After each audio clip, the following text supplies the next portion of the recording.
ये छोटी सी कहानी एक ऐसे बच्चे की है जिसके बचपन में ही माँ बाप इस दुनिया से चल बसते हैं। माँ बाप की मौत का उस बच्चे को बहुत गहरा सदमा पहुंचता है, जिसकी वजह से वो हर वक्त गुमसुम सा रहने लगता है। लेकिन अचानक ऐसा क्या होता है जिसकी वजह से उस बच्चे की जिंदगी ही बदल जाती है। कहानी को पूरा सुनिएगा, बहुत ही जबरदस्त किस्सा है। एक छोटे से शहर के एक प्राइमरी स्कूल में 5वीं क्लास की एक टीचर थी। उनकी एक आदत थी कि वो क्लास शुरू होने से पहले सभी बच्चों को आई लव यू ऑल बोला करती थी, मगर वो जानती थी कि वो सच नहीं कहती। वो क्लास के सभी बच्चों से बराबर प्यार नहीं करती थी। क्लास में एक बच्चा ऐसा भी था जो मिस आयशा को एक आंख ना भाता था। उसका नाम तारिक था। तारिक मैली कुचैली हालत में स्कूल आ जाया करता था। उसके बाल बिगड़े हुए होते, जूतों के तस्मे खुले हुए, कमीज के कॉलर पर मैल का निशान। लेक्चर के दौरान भी उसका ध्यान कहीं और होता था। मिस आयशा के डांटने पर वो चौंक कर उन्हें देखने तो लग जाता, मगर उसकी खाली खुली नजरों से उन्हें साफ पता लगता रहता कि तारिक जिस्मानी तौर पर क्लास में मौजूद होने के बावजूद भी दिमागी तौर पर गायब है। रफ्ता रफ्ता मिस आयशा को तारिक से नफरत सी होने लगी थी। क्लास में दाखिल होते ही तारिक मिस आयशा के सख्त गुस्से का निशाना बनने लगा। क्लास में हर बुरी मिसाल तारिक के नाम से दी जाने लगी। बच्चे उस पर खिलखिलाकर हंसते और मिस आयशा को भी उसकी बेइज्जती करके सुकून मिलता था। तारिक ने दरअसल किसी बात का कभी भी कोई जवाब नहीं दिया था। मिस आयशा को वो एक बेजान पत्थर की तरह लगता था, जिसके अंदर एहसास नाम की कोई चीज नहीं थी। हर डांट और सजा के जवाब में वो बस अपने जज्बात भरी नजरों से उन्हें देखा करता और सर झुका लिया करता। मिस आयशा को अब उससे बहुत ज्यादा चिढ़ हो चुकी थी। पहला सेमेस्टर खत्म हुआ और रिपोर्ट कार्ड बनाने का वक्त आया तो मिस आयशा ने तारिक की प्रोग्रेस रिपोर्ट्स में उसकी तमाम बुराइयां लिख मारी। लेकिन स्कूल का नियम था कि प्रोग्रेस रिपोर्ट माँ बाप को दिखाने से पहले हेडमास्टर को दिखानी पड़ती थी। हेडमास्टर ने जब तारिक की प्रोग्रेस रिपोर्ट देखी तो तुरंत मिस आयशा को बुला लिया। मिस आयशा, प्रोग्रेस रिपोर्ट्स में कुछ तो प्रोग्रेस भी नजर आनी चाहिए ना। आपने तो जो कुछ लिखा है उससे तारिक के माँ बाप तारिक से बिल्कुल ही ना उम्मीद हो जाएंगे। मिस आयशा बोली, सर मैं माफी चाहती हूँ। तारिक एक बिल्कुल ही बदतमीज और निकम्मा बच्चा है। मुझे नहीं लगता कि मैं उसकी प्रोग्रेस के बारे में कुछ लिख सकती हूँ।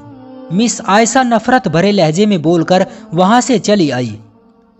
हेडमास्टर ने एक अजीब हरकत की। उन्होंने चपरासी के हाथ आयशा की टेबल पर तारिक की पिछले कई सालों की प्रोग्रेस रिपोर्ट्स रखवा दी। अगले दिन मिस आयशा क्लास में दाखिल हुई तो रिपोर्ट्स पर नजर पड़ी। उलट पलट कर देखा तो पता लगा कि ये तारिक की रिपोर्ट्स हैं। सोचा कि पिछली क्लासों में भी उसने यकीनन यही गुल खिलाए होंगे। आखिरकार उसने क्लास 3 की रिपोर्ट खोली। रिपोर्ट में रिमार्क्स पढ़कर उनकी हैरत की कोई इंतहा न रही जब उन्होंने देखा कि रिपोर्ट उसकी तारीफों से भरी पड़ी है। तारिक जैसा जहीन बच्चा मैंने आज तक नहीं देखा। बच्चा बेइंतहा होशियार है और अपने दोस्तों और टीचर से बेहद लगाव रखता है। आखिरी सेमेस्टर में भी तारिक ने पहली पोजीशन हासिल की थी।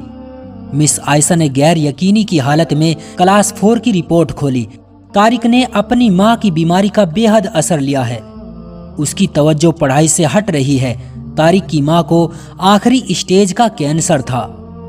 घर पर उसका और कोई ख्याल रखने वाला नहीं था, जिसका गहरा असर उसकी पढ़ाई पर पड़ा है। तारिक की माँ मर चुकी है और उसके साथ ही तारिक की जिंदगी की रौनक भी चली गई। मिस आयशा को बहुत एहसास हुआ। उसने सोचा इसे बचाना पड़ेगा इससे पहले कि बहुत देर हो जाए। मिस आयशा शर्म से पानी पानी हो गई। कांपते हाथों से उन्होंने प्रोग्रेस रिपोर्ट्स बंद की। आंसू उनकी आंखों से एक के बाद एक गिरने लगे। अगले दिन जब मिस आयशा क्लास में दाखिल हुई तो उन्होंने अपनी आदत के मुताबिक अपना रिवायती जुमला आई लव यू ऑल दोहराया। मगर वो जानती थी कि वो आज भी झूठ बोल रही है, क्योंकि उसी क्लास में बैठे एक बेतरतीब बालों वाले बच्चे तारिक के लिए जो मोहब्बत वो आज अपने दिल में महसूस कर रही थी, वो क्लास में बैठे और किसी बच्चे के लिए हो ही नहीं सकती थी। लेक्चर के दौरान उन्होंने हस्बे मामूल एक सवाल तारिक से पूछा और हमेशा ही की तरह तारिक ने सर झुका लिया।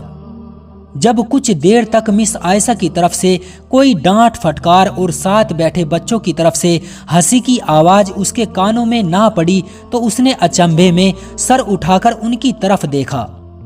मिस आयशा के माथे पर आज गुस्से की एक भी सलवट बिल्कुल न थी। वो मुस्कुरा रही थी। उन्होंने तारिक को अपने पास बुलाया और उसे सवाल का जवाब बताकर जबरदस्ती दोहराने के लिए कहा। तारिक मिस आयशा की तरफ से 3-4 दिन तक लगातार सवाल पूछने के बाद आखिरकार एक दिन बोल ही पड़ा। उसके जवाब देते ही मिस आयशा ने ना कि सिर्फ खुद पुरजोश अंदाज में तालियां बजाई, बल्कि बाकी सभी बच्चों से भी तालियां बजवाई। फिर तो ये रोज का मामूल बन गया। मिस आयशा हर सवाल का जवाब उसे खुद बताती और फिर उसकी खूब तारीफ करती। हर अच्छी मिसाल तारिक से मंसूब की जाने लगी। रफ्ता रफ्ता पुराना तारिक चुप रहने की कब्र फाड़कर बाहर निकल आया। अब मिस आयशा को सवाल के साथ जवाब बताने की जरूरत न पड़ती। वो रोज बिना गलती किए जवाब देकर सबको अपनी ओर आकर्षित करने लगा और नए नए सवालात पूछकर सबको हैरान भी। उसके बाल भी अब किसी हद तक संवरे हुए होते, कपड़े भी काफी हद तक साफ होते, जिन्हें शायद वो खुद धोने लगा था। देखते ही देखते साल खत्म हो गया और तारिक ने दूसरी पोजीशन हासिल कर ली। सभी बच्चे मिस आयशा को अलविदा कहने के लिए बहुत से खूबसूरत तोहफे लेकर आए और मिस आयशा के टेबल पर इकट्ठे कर दिए। खूबसूरती से पैक किए हुए तोहफों में एक पुराने अखबार में बदसूरत सा पैक हुआ एक तोहफा भी पड़ा था। बच्चे उसे देखकर हंस पड़े। किसी को जानने में देर न लगी कि तोहफों के नाम पर यह चीज तारिक लाया होगा। मिस आयशा तोहफों के इस छोटे से पहाड़ में से लपक कर उसे निकाल लेती है और खोल कर देखा तो उसके अंदर 1 लीटर परफ्यूम की आधी इस्तेमाल शीशी और एक हाथ में पहनने वाला पुराना सा कड़ा था, जिसके ज्यादातर मोती झड़ चुके थे। मिस आयशा ने खामोशी के साथ उस परफ्यूम को खुद पर छिड़का और हाथ में कड़ा पहन लिया।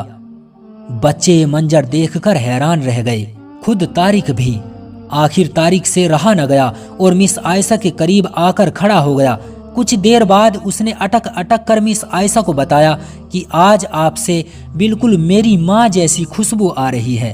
वक्त पर लगाकर उड़ने लगा। दिन हफ्ते हफ्ते महीनों और महीने साल में बदलते चले गए, मगर हर साल मिस आयशा को तारिक की तरफ से एक खत जरूर आता था, जिसमें लिखा होता कि मैं इस साल बहुत सारे नए टीचर से मिला, मगर आप जैसा कोई नहीं था। फिर तारिक का स्कूल खत्म हो गया और खतों का सिलसिला भी रुक गया। कई साल गुजरने के बाद मिस आयशा भी रिटायर हो गई। एक दिन उन्हें अपनी डाक में तारिक का खत मिला, जिसमें लिखा था, इस महीने के आखिर में मेरी शादी है और मैं आपकी मौजूदगी के सिवा शादी का सोच भी नहीं सकता। और हाँ, एक और बात, मैं जिंदगी में बहुत सारे लोगों से मिला हूं, लेकिन आप जैसा कोई नहीं है। आपका डॉक्टर तारिक। साथ ही जहाज का रिटर्न टिकट भी लिफाफे में मौजूद था। आयशा खुद को हरगिज न रोक सकी। उन्होंने अपने शोहर से इजाजत ली और वो शादी में जाने के लिए रवाना हो गई। शादी के दिन जब वो शादी की जगह पहुंची तो थोड़ी लेट हो चुकी थी। उन्हें लगा शादी खत्म हो चुकी होगी, मगर ये देखकर उनकी हैरत की इंतहा न रही कि शहर के बड़े बड़े डॉक्टर, बिजनेसमैन और यहाँ तक कि वहाँ मौजूद सभी लोग इकट्ठे खड़े थे। मगर तारिक शादी की अदायगी के बजाय गेट की तरफ टकटकी लगाए उनके आने का इंतजार कर रहा था।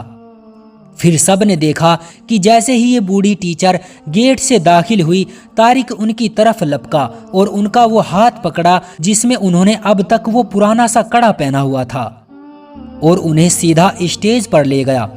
माइक हाथ में पकड़कर उसने कुछ यूं ऐलान किया, दोस्तों, आप सब हमेशा मुझसे मेरी माँ के बारे में पूछा करते थे और मैंने सबसे वादा किया था कि जल्द ही आप सबको उनसे मिलवाऊंगा।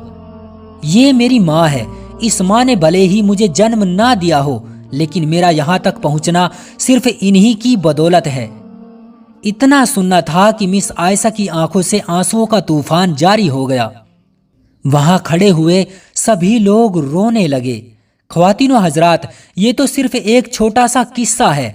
अपने आसपास देखिए, तारिक जैसे कई फूल मुरझा रहे होंगे जिन्हें प्यार की सख्त जरूरत है।